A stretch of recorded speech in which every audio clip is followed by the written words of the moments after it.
अस्सलाम वालेकुम दोस्तों, आज हम देखेंगे यौम जमहूरिया 26 जनवरी पर 10 लाइन की मजमून नवेसी। 1. 26 जनवरी का दिन हिंदुस्तान के लिए एक खास अहमियत रखता है। 2. इस दिन 1950 में हमारा आइन नाफिज हुआ और हिंदुस्तान जमहूरी मुल्क बना।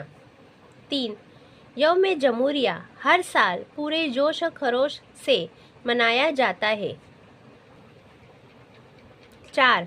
दिल्ली में इंडिया गेट पर शानदार परेड का इनेकाद होता है। 5. इस परेड में हमारे मुल्क की सकाफत और तरक्की की झलक दिखाई जाती है।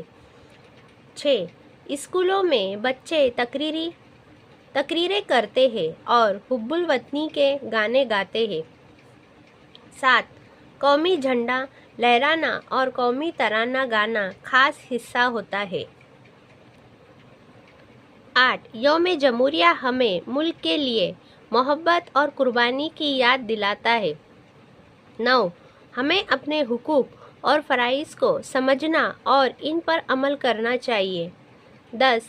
ये दिन हमें एक अच्छा शहरी बनने और मुल्क का नाम रोशन करने की तरगीब देता है। शुक्रिया दोस्तों, ऐसी मेरी नई वीडियो के लिए मेरे चैनल को लाइक, शेयर और सब्सक्राइब कीजिए।